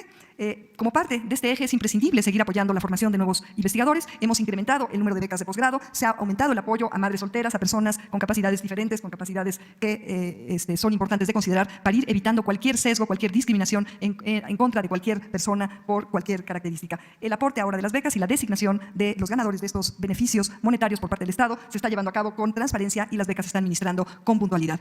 También estamos ya implementando nuevas formas de, ahora sí, incentivar el desarrollo tecnológico de vanguardia para poder apuntalar y fortalecer todos los medios de producción de la industria nacional, que no se extraiga este valor de generar nuevas tecnologías en las universidades públicas hacia grandes transnacionales que no dejan ningún beneficio en el país. Con estas nuevas políticas estaremos fortaleciendo el desarrollo tecnológico y con ello la independencia y la soberanía tecnológica, y para ello, como se ve en la siguiente transparencia, estamos proponiendo un esquema de pentahélice en donde a la asociación entre gobierno, empresa y academia se le sumará como fundamento el cuidado irrestricto del medio ambiente y el favorecer el bienestar social. Es decir, se van a promover de manera prioritaria aquellos desarrollos que respondan a las necesidades más urgentes de atender, sobre todo de los más desprotegidos de este país. Un ejemplo es el desarrollo de un stent coronario metálico nacional que se está desarrollando en el Instituto Nacional de Cardiología en colaboración con el CONACYT. Este desarrollo va a permitir el que este implemento médico, que es uno de los tratamientos de primera opción para enfermos del corazón que pueden estar en riesgos de padecer, siendo las enfermedades cardiovasculares una de las principales causas de mortalidad en los adultos en nuestro país, es un desarrollo muy importante, y como este estamos impulsando otros desarrollos que implican, por ejemplo, el abasto de medicamentos biotecnológicos para atender otro tipo de enfermedades y de padecimientos, o también el impulso de energías renovables, todo ello impulsando nuevas empresas con base científica y tecnológica, cadenas productivas bien articuladas, y el lograr que con ello se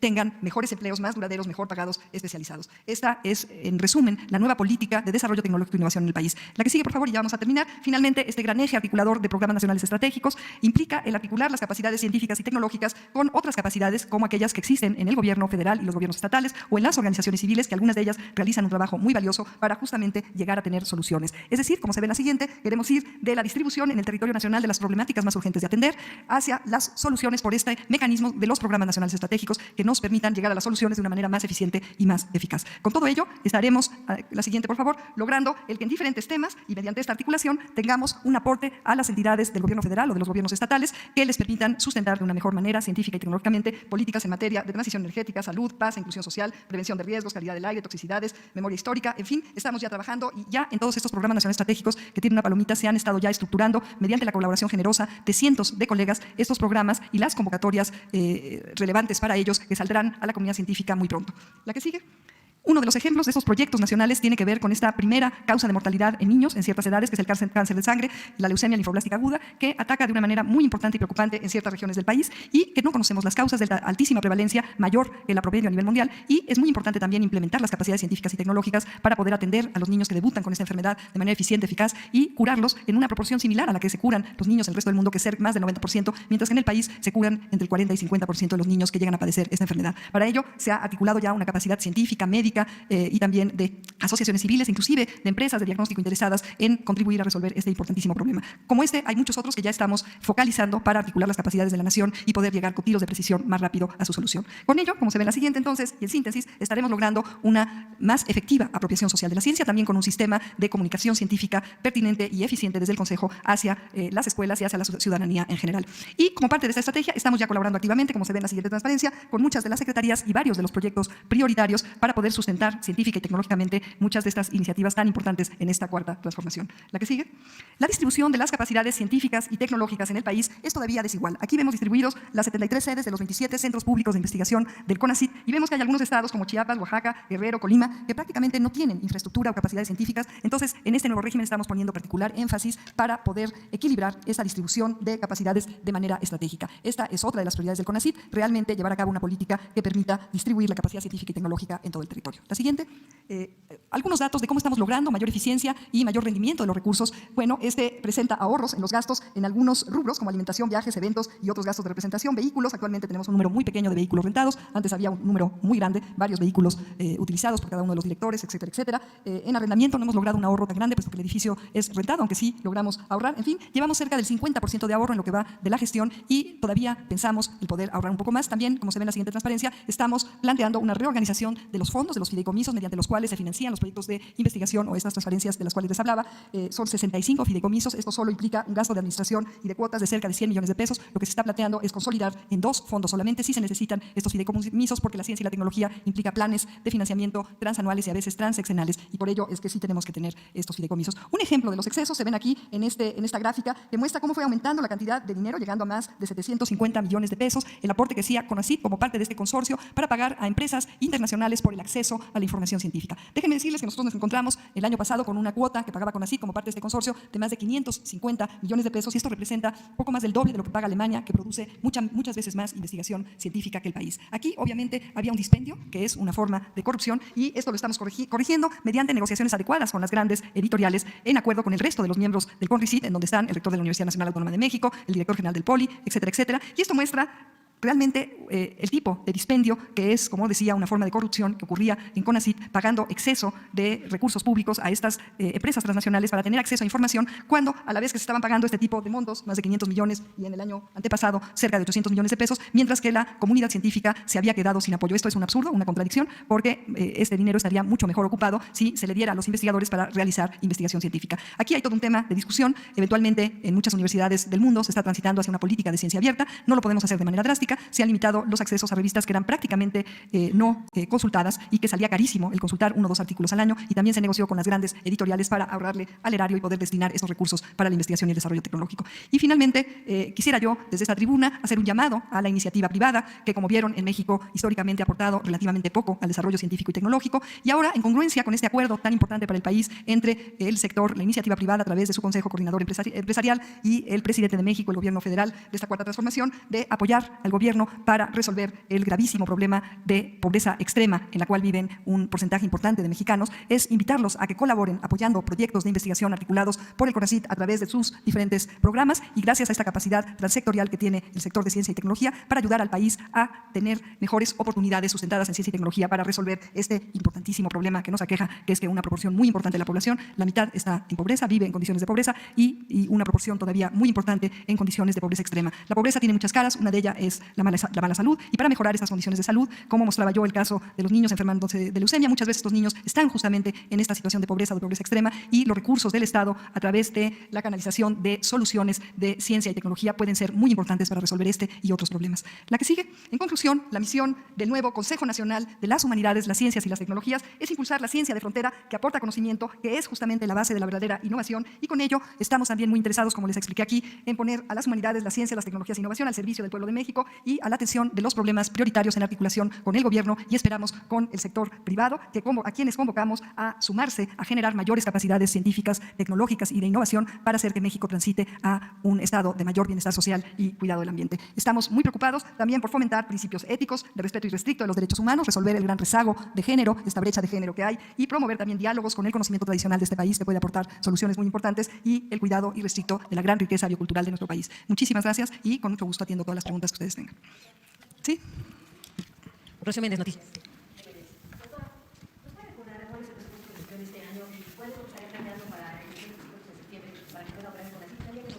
Nos explique por qué están tan negociados. Gracias, Rocío Méndez. ¿Por qué están tan negociados los centros de investigación desplegados por todo el país? Porque argumentan que su experiencia es que no hay recursos para salir adelante, que esto ha mermado en la capacidad de investigación e incluso en las posibilidades hasta de mantener la plantilla de investigadores que actualmente funcionan en estos sitios. También, usted nos anuncia que habrá aumento en las becas de posgrado, pero ¿estamos hablando a nivel local o es una realidad que ya no habrá estudios o no se enviarán al extranjero a los becarios mexicanos, a los investigadores mexicanos?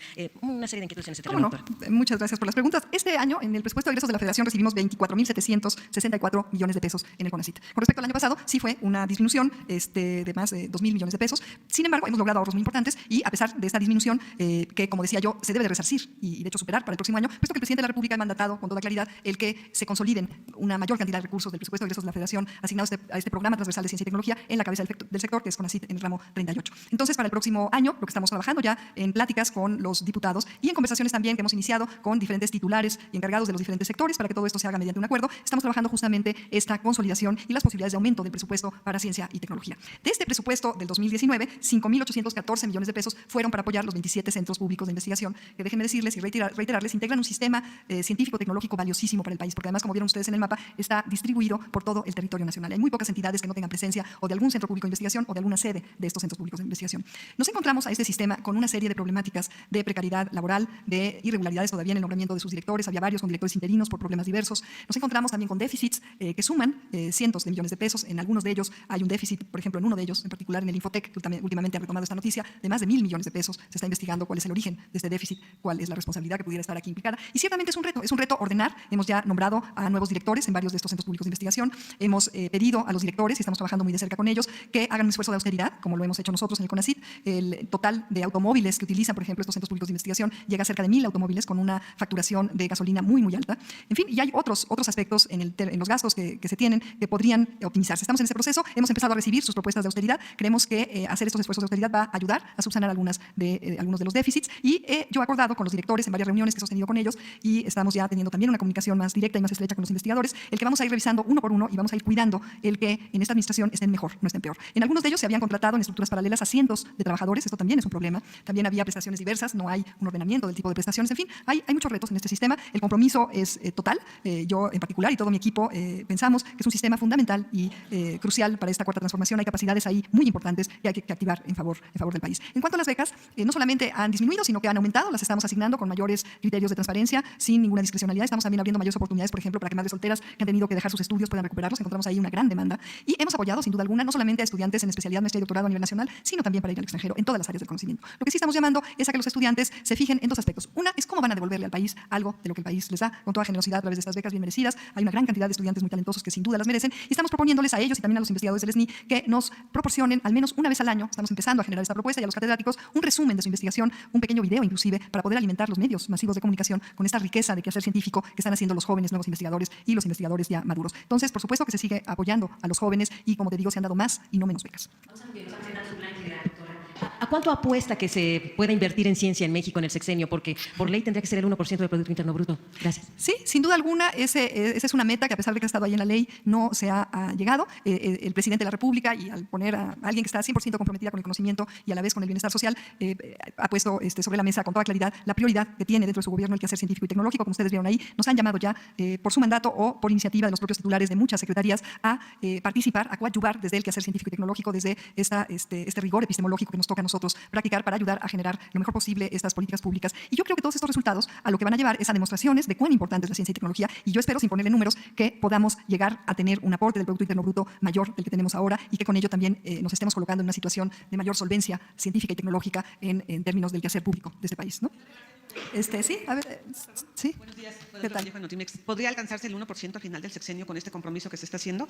Ojalá. Yo creo que de poder sí se puede, ¿no? Y yo creo que es cuestión de demostrar cuán importante es la ciencia para generar soberanía, que es uno de los compromisos de este sexenio. Esto se tiene que hacer primero demostrando cómo los recursos que ya están en CONACYT se pueden utilizar de la mejor manera posible. Déjenme decirles que en este primer año estamos generando ya ahorros importantes. Entonces, una vez que tengamos las cuentas claras de cómo se van a canalizar de manera eficiente y eficaz estos ahorros, tendremos muchos argumentos para dirigirnos en esa dirección de solicitar un aumento de recursos, y yo creo que encontraremos un acuerdo de parte de los diferentes actores políticos de este país que están encargados de diseñar el presupuesto de egresos de la Federación. Le pregunto esto, doctora, porque esa es la demanda de los investigadores. Usted lo sabe mejor que yo. Japón, Corea, Israel dedican el 3%, el 1% apenas, y México empezaría a dejar la dependencia tecnológica. Estoy completamente de acuerdo, completamente de acuerdo. Necesitamos mayores recursos, y también necesitamos mejores modelos de articulación de las capacidades, porque no solamente los recursos son importantes. Como estamos ya demostrando en estos primeros meses, con los mismos recursos estamos pudiendo dar ya resultados mejores, ¿no? Entonces creo que hay que pensar en estas dos estrategias, no solamente en insistir en el aumento de recursos, sin que yo piense, por supuesto, estoy completamente de acuerdo con ustedes, en todos los países en donde se tiene un mayor bienestar, se tiene una asignación al desarrollo científico y tecnológico mayor, ocupando, como usted bien dice,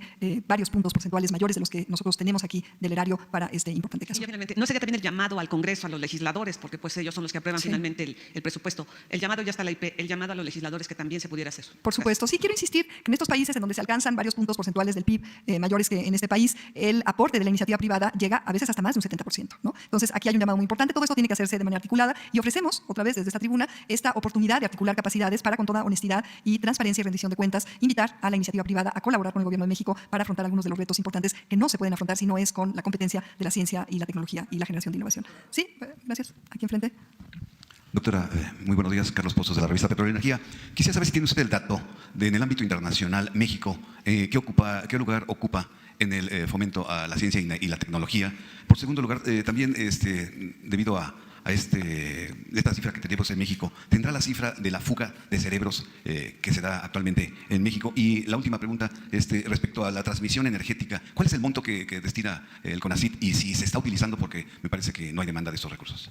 Sí, cómo no. Como vieron en las gráficas, en algunos indicadores México ocupa uno de los últimos lugares. Por ejemplo, en términos del número de investigadores por cada 1000 habitantes económicamente activos, estamos ocupando uno de los últimos lugares, ¿no? Pues hay algunos países pequeñitos que están todavía con un índice, en este caso, menores que el nuestro, pero sí es es preocupante que en estos ámbitos y también en el porcentaje del Producto Interno Bruto que se destina al desarrollo científico y tecnológico, aún en países con un nivel de Producto Interno Bruto parecido al nuestro, están mejor que nosotros. Esta es la situación. En términos de la fuga de cerebros, en el último sexenio se llegó a una estimación de 30.000, prácticamente el mismo número de investigadores que tenemos en el Sistema Nacional de Investigadores que están fuera del país dando su talento y su capacidad en puestos de liderazgo en universidades y también en empresas. Esto es muy preocupante porque quiere decir que México ha producido una gran cantidad de colegas muy capaces, competitivamente de los más capaces del mundo, y por eso es que es muy importante darles las mejores condiciones para que se puedan desarrollar en este país. Es así que es una inversión muy, muy importante que puede hacer el Gobierno de México, es tratando de retener muchos de ellos, a lo mejor a estas alturas ya no pueden regresar, estamos estableciendo redes de colaboración. Déjenme recordarles e insistirles, porque creo que ya lo mencioné, que tenemos un poco más de 30.000 colegas en el SNI, entonces casi duplicaríamos con este número de colegas fuera, y esto es una muestra también del neoliberalismo, ¿no? Nos dedicamos a formar a estos investigadores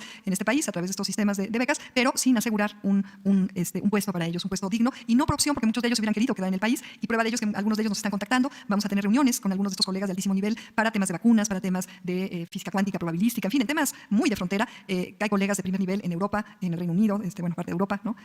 Parcialmente Estados Unidos, que están dispuestos a colaborar con nosotros, y vamos a diseñar algunas estrategias para poder recuperar parte de esta inversión que el Estado mexicano hizo y que está en estos talentos. En términos de la inversión a transición energética, el CONACYT, de hecho, aparte de estos recursos que recibe del presupuesto de egresos de la Federación, recibe también un porcentaje de la venta por hidrocarburos, y nosotros estamos muy interesados en promover investigación articulada. Hemos revisado con mucho cuidado los proyectos que han sido apoyados por estos fondos. Son fondos cuantiosos que van fluctuando, pero pueden ir inclusive, son varios miles de millones de pesos. Este año habrá que ver cuánto se va a sumar al final del año. Se destinan en una proporción mayoritaria a todo lo que tiene que ver con ciencia y tecnología en materia de hidrocarburos. Es un tema importante, hay que eficientizar, ¿no? Por ejemplo, en el país se sigue quemando metano, cuando esto se podría resolver fácilmente, pero estamos muy interesados, y en colaboración con la Secretaría de Energía y la Secretaría también del Medio Ambiente, se ha empezado ya a plantear una agenda de Estado para la transición energética, y hay proyectos interesantísimos que estaremos divulgando mucho más sustantiva y activamente en los próximos meses, que están desarrollando colegas en grupos interdisciplinarios en todo el país, y hay mucha potencialidad en este país para realmente transitar a energías más limpias. Entonces, esta es una prioridad. El CONACYT está ahí enlistado como uno de los programas nacionales estratégicos. La Secretaría de Energía está comprometida también con cumplir además con los mandatos internacionales para reducir los impactos globales de las emisiones. En fin, hay también un programa nacional estratégico de cambio climático y calidad del aire que está muy interrelacionado con este, y hemos establecido ya diálogos y hemos empezado a trabajar en colaboración con el Gobierno del Distrito Federal también para analizar problemáticas que tienen que ver con la electromovilidad, etcétera, ¿no? Entonces, sí va a haber mucho impulso a este tipo de proyectos. ¿Sí? A ver, tú, acá. Gracias, doctora. Sandra Aguilera, de Grupo Larsa Comunicaciones. Quisiera saber si ya tienen algún contacto con la Secretaría de la Marina, ya que el almirante Rafael Ojeda nos informó que trabajaría en conjunto para saber qué harán con el sargazo, y si ya tienen las investigaciones en cuanto a filtrar esta alga de los contaminantes. Gracias. Sí, hemos tenido ya 3 reuniones con el almirante, con el secretario de Marina. Hemos desde CONACYT articulado a un grupo de expertos. Déjeme decirle que el sexenio pasado, con el liderazgo de varios colegas, entre ellos la directora general del Instituto Nacional de Ecología y Cambio Climático, que afortunadamente sigue a la cabeza de este importante organismo, la doctora Amparo Martínez, se integró un estudio, una serie de lineamientos. Lo único malo es que no se siguieron con puntualidad. Este problema lleva en México de manera bastante agudizada desde el 2014. Es un problema que es un reflejo de una alteración global de los mares y también de la temperatura, aumento de la disposición de ciertos nutrientes producto del vaciado de también fertilizantes nitrogenados, de fosfatos y también de aguas negras a los ríos que finalmente van a dar al mar. En fin, una alteración global de este gran ecosistema que es el mar. Y este es un síntoma, estos afloramientos anormales de algas que eventualmente por las corrientes llegan a las playas. Y en el caso del sargazo, como bien mencionaba usted, en este trayecto van concentrando ciertos metales pesados que obviamente no son recomendables, y también cuando se van descomponiendo, van despidiendo algunos ácidos que también pueden ser problemáticos para la contaminación de los suelos y también para la salud. Estamos haciendo un análisis muy detallado. Tenemos ya un nuevo expediente científico. Decía yo que hemos integrado un nuevo grupo de colegas, un consejo asesor con colegas especialistas en todos los aspectos: la percepción remota, la detección temprana, las causas globales, modelación matemática, cómo es más conveniente tratar al sargazo. Probablemente lo más conveniente, preliminarmente les comparto, sea generar, como ya está haciendo la Marina, embarcaciones que puedan capturar el sargazo fresco en el mar, en alta mar, y desecarlo, quitarle todo el agua y producir a partir de este sargazo probablemente pellets que se puedan usar para procesos de bioenergía. Ya hay 2 plantas que pueden ayudar a esto. Lo que pasa es que por alguna razón desconocida al final del sexenio pasado, las tarjetas electrónicas de estas plantas desaparecieron. Estamos viendo si los expertos en electrónica, los centros públicos de investigación nos pueden ayudar. En fin, estamos ya muy activos y trabajando de manera muy coordinada con el secretario de Marina, y esperamos que las acciones con el liderazgo de esta secretaría y con el apoyo de este grupo amplio de científicos de la UNAM, hay grandes expertos, por ejemplo la directora de Ciencias del Mar y Limnología,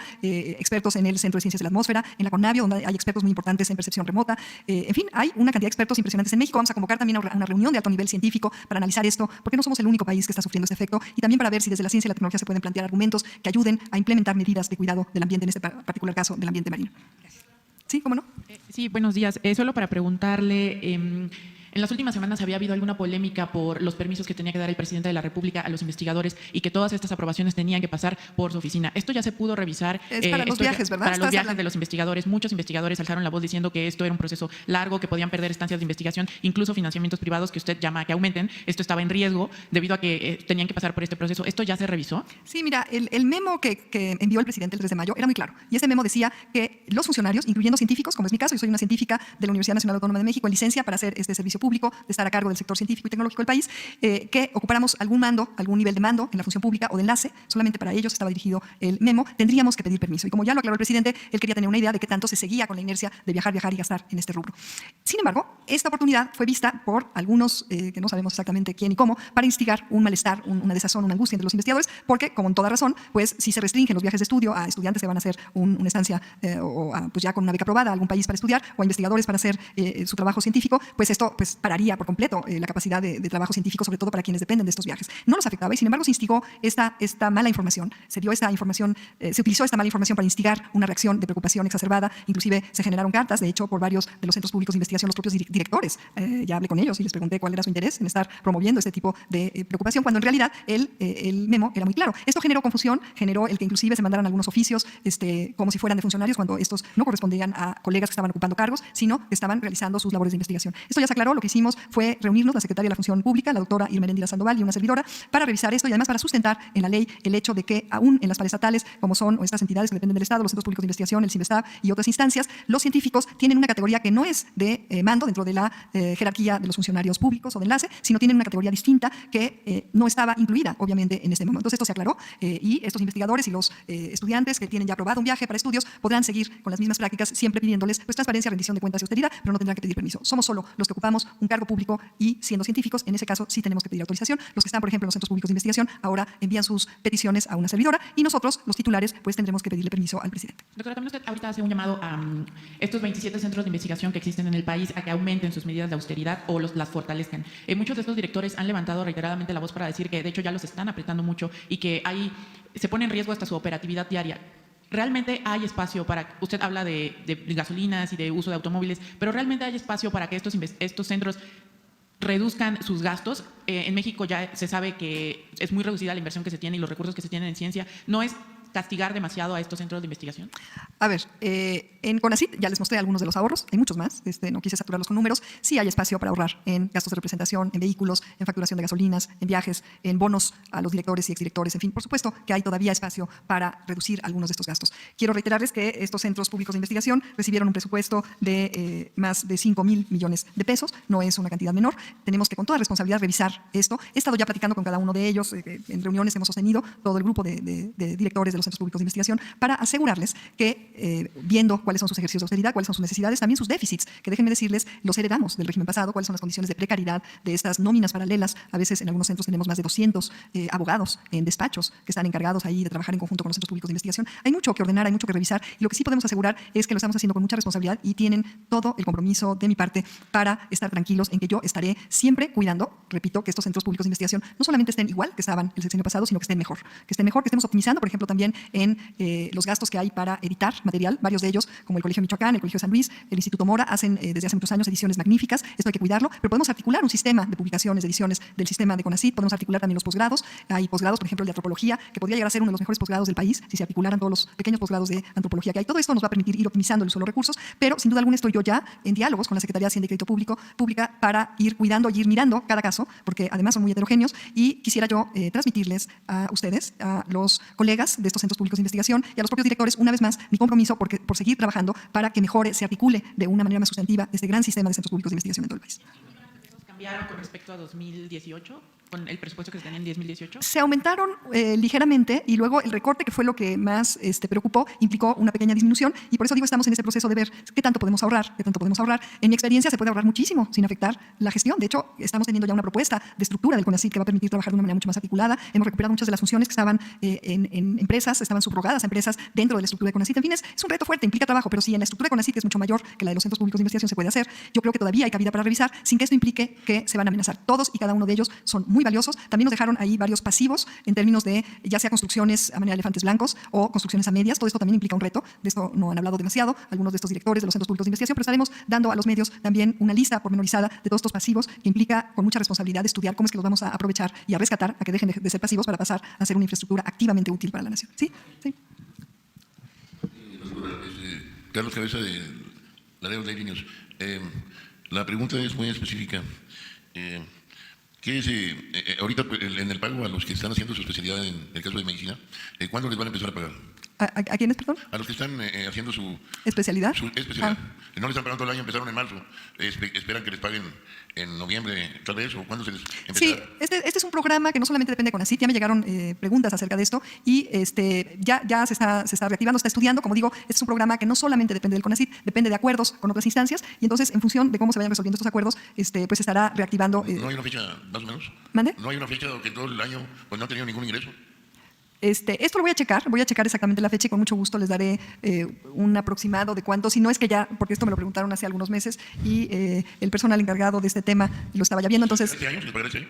Pues yo espero que sí, espero que recuperemos todas estas colaboraciones con, por ejemplo, la asistencia para la formación de alto nivel de los funcionarios. Estos casos específicos en los cuales el CONACYT colabora como coadyuvante son importantes, no, le repito, no dependen enteramente de nosotros, pero vamos a investigar y con mucho gusto estaré pasando esta información. ¿Sí? ¿Tú? ¿Sí? Sí, ¿qué tal? Buenos días, doctora. Preguntarle, existe inconformidad por parte de los investigadores. ¿Ha sesionado la Junta de Gobierno del CONACYT? Si es así, quisiera saber si es que puede compartir las actas de la Junta de Gobierno que avalen los cambios que ha realizado en el instituto, ya que, pues insisto, investigadores dicen que están fuera de estos procesos. Los cambios, ¿a qué cambios te refieres específicamente para saber cómo contestar? A lo largo de su gestión, justamente que pues, no ha habido las suficientes reuniones de las juntas de gobierno.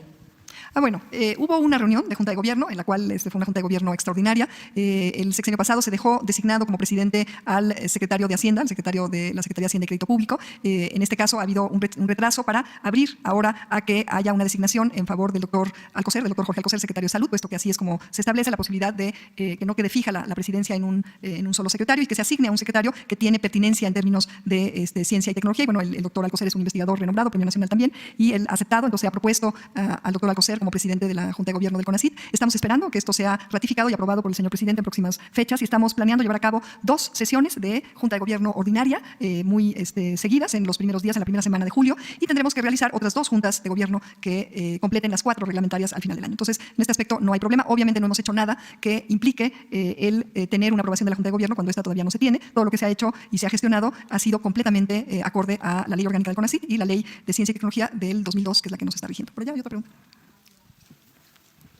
Ahorita vamos por acá. Buenos días, Marco Antonio Aguilar de Eje Central. Yo quiero saber si con este cambio de políticas en el CONACYT tienen alguna preocupación de que haya alguna fuga de cerebros y de que sea la iniciativa privada quien se quede con este talento, y cuáles son las acciones que se van a tomar para evitar esto. Y en su presentación hablaba de posibles actos de corrupción. Quiero saber si hay algunas investigaciones, en qué áreas fueron y contra qué funcionarios puede haber. Bueno, en términos de lo primero, si los investigadores que se forman se quedan para fortalecer a industrias nacionales, pues yo no consideraría esto una fuga de cerebro, sino un fortalecimiento desde el sistema de ciencia, tecnología e innovación de justamente las industrias nacionales, que es una de las cuestiones que se persiguen. Entonces, estaremos estableciendo acuerdos con las empresas nacionales que están interesadas en aumentar su productividad, su competitividad y que para ello requieran de la formación especializada en ciencia y tecnología de estos expertos. Y entonces, bueno, no solamente no nos preocupa esto, sino que lo vemos con muy buenos ojos y estamos ya diseñando programas dentro de la Dirección Adjunta de Desarrollo Tecnológico para fomentar este acercamiento y esta articulación pertinente entre algunas de las especialidades, maestrías y doctorados y las necesidades de algunas de estas, sobre todo nano, micro y pequeñas empresas mexicanas que pudieran necesitar de este talento. Cuando hablaba yo de dispendio, pulverización, redundancia o duplicidad como una forma de corrupción, es justamente una forma de corrupción que a veces es difícil de identificar en torno al establecimiento, que permita establecer responsabilidades en contra de individuos particulares. Es una cuestión orgánica que depende también de cómo está la estructura de financiamiento y de organización de los fondos. Como les mostré, CONACYT ahora mismo tiene a su cargo 65 fideicomisos, 35 FOMICs, incluyendo 1 con cada estado de la República, 3 con municipios y otros 30 fondos, entre ellos los fondos sectoriales. El gestionar acuerdos para establecer prioridades, para fiscalizar, para ver que no haya duplicidad. Hemos encontrado el mismo proyecto bajado, como dicen coloquialmente, legalmente, de diferentes fondos, a veces por el mismo gestor privado. Es decir, esta forma plataforma de mercados independientes de fondos generó también estos despachos expertos en bajar fondos del CONACYT. Estas son formas de uso indebido, de un uso de dispendio del recurso público, que yo las veo como una forma de omisión por parte en general del sistema de ciencia y tecnología que estaba a cargo de vigilar que estos recursos se utilizaran de la mejor manera posible en beneficio del avance del conocimiento, del desarrollo tecnológico y del bienestar social, que son los ejes que nos guían actualmente. Sí hay algunas irregularidades que la unidad jurídica y el órgano interno de control de CONACYT han estado pues registrando y documentando. No es mi papel el asumir el papel de establecer observaciones siquiera y mucho menos responsabilidades, pero toda esta documentación y toda esta información se está turnando con toda pues disciplina y transparencia y pulcritud a las instancias pertinentes, y en el caso de que surjan algunas situaciones en las que haya que fincar responsabilidad, esto se sabrá. ¿Sí? ¿Por acá atrás? Alberto Morales, del Periódico Universal. Doctora, a mí me da un poco de duda con la licitación que hubo para el servicio de comedor de CONACYT. Si esta empresa Bigudi Gastronómica fue la única que participó, o por qué se le escogió siendo una de las más beneficiadas en el gobierno de Peña Nieto. Sí, mira, primero, gracias por la pregunta, porque se ha hecho muy famoso el comedor de CONACYT y es momento de hablar un poquito de él en términos de lo que realmente impulsó esta iniciativa. Los trabajadores de base del CONACYT tienen un derecho adquirido en su contrato colectivo de trabajo que implica el recibir una subvención importante para recibir desayuno por 17 pesos, comidas por 23 pesos. Y bueno, pues yo me acerqué al comedor cuando llegué al CONACYT y me pareció que la comida que se servía ahí no era digna de un trabajador, de un ser humano, ¿no? En términos de realmente de la calidad de estos alimentos, el tipo de aceites que se usaban, el exceso de grasas, de harinas fritas, de lácteos que muchas veces tienen grandes cantidades de carbohidratos, de azúcares refinadas. Yo me he dedicado durante mucho tiempo a estudiar la relación entre agricultura sustentable, agroecología, alimentación sana, sin tóxicos, y este círculo virtuoso que podríamos establecer en México entre una agricultura agroecológica, campesina, sin tóxicos, que además fortalecería el quehacer campesino y permitiría a la gente estar en su campo, y el acceso a estos alimentos sanos para todos los consumidores, en contraste a lo que está sucediendo en todo el mundo, que es la oferta de alimentos altamente procesados con muchos tóxicos, aceites vegetales deshidrogenados, en fin, hay una cantidad de compuestos que no deberíamos estar consumiendo a diario, incluyendo aquellos tóxicos que se usan en la siembra masiva de transgénicos y que han llegado ya al maíz, nada menos que a nuestras tortillas, ¿no? Una de cada 3 tortillas de tortillerías industriales, de estas tortillerías que utilizan harinas industriales, que no utilizan maíz nativo ni externalizado, tienen este agrotóxico que ha sido señalado como un posible cancerígeno por la Organización Mundial de la Salud. En fin, le comparto todo esto porque toda esta información a mí me coloca en una situación de conciencia en torno a cuán importante es la calidad de los alimentos para mantener una buena salud. Entonces, para mí era totalmente inadmisible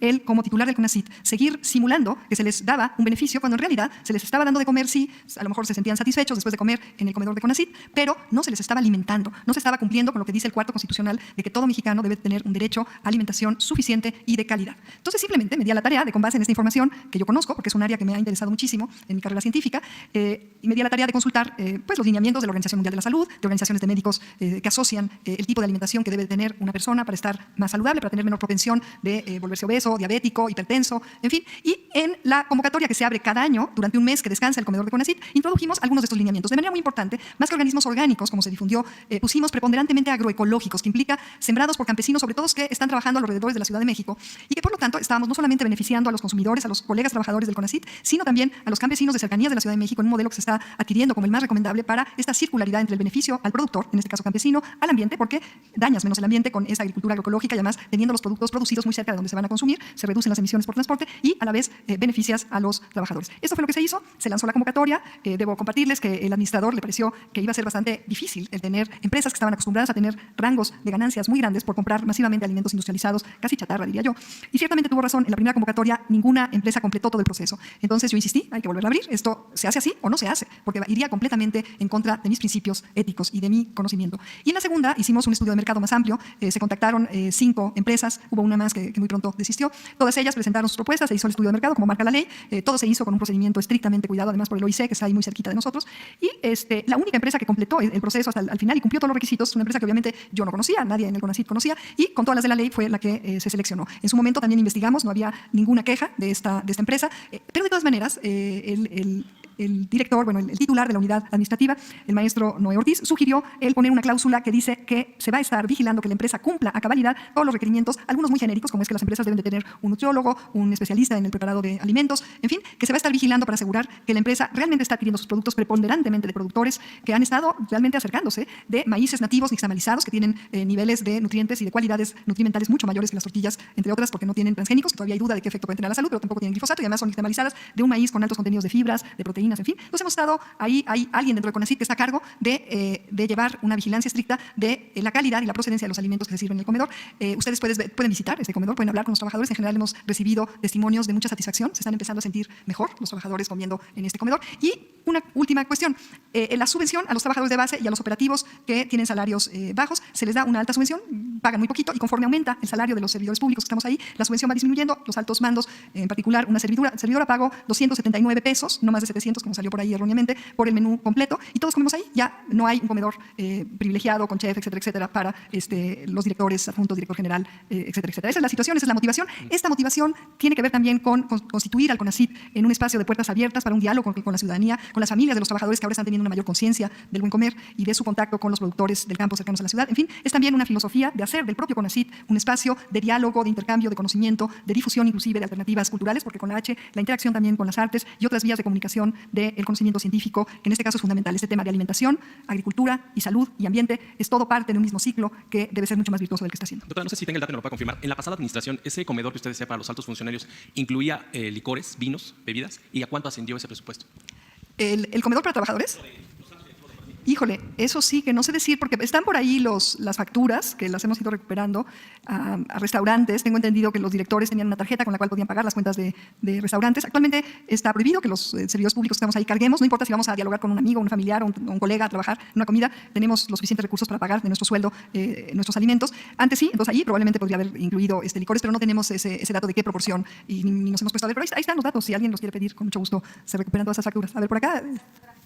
Buenos días, Rocío Jardines de W Radio. Preguntarle específicamente, doctora, sobre los niños que irán a las Olimpiadas de Matemáticas. ¿Cuál es la respuesta que les va a tener CONACYT? Porque dicen que pues todavía están buscando ellos el apoyo. Inclusive los padres, los familiares, los mismos niños están boteando en las calles para que puedan tener el recurso necesario para poder ir a China. Entonces, ¿cuál va a ser la respuesta de CONACYT, que nada más les ha dado vueltas? El día de hoy, con Carlos Loret, hay 11 niños, de los cuales solo 3 han conseguido recursos por ellos mismos. Los demás siguen boteando. Gracias. Sí, mira, ahí también ha habido mucha distorsión. El CONACYT ya repartió bastantes recursos vía sociedades científicas, que creemos, igual que las academias, hacen una labor importante en este tipo de programas y en otros. En particular, a la Sociedad Mexicana de Matemáticas se les dio un recurso de 1.600.000 pesos. Esto ellos ya lo reconocieron. Se ha apoyado a varios de estos grupos que han salido, que han tenido éxito. Inclusive están las felicitaciones por parte de CONACYT. Entonces, bueno, CONACYT ha cumplido con creces. Eventualmente creemos que lo que habría que hacer es promover un acceso todavía mayor. Yo estoy convencida que este tipo de incentivos son muy positivos. Hay otros incentivos también. Y estamos promoviendo dentro de un gran plan que está ahí en el centro de ese triángulo que les mostré de apropiación social de la ciencia, que interconecta y le da sentido a lo que hacemos en CONACYT.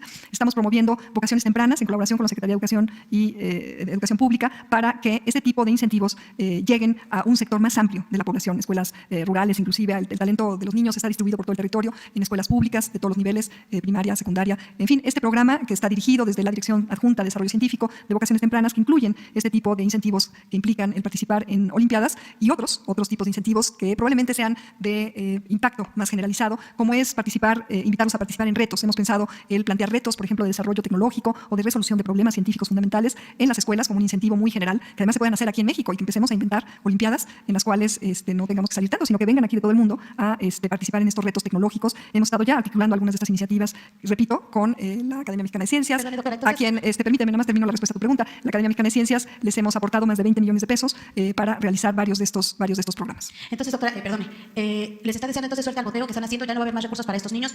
¿No se les dio entonces de manera directa o qué?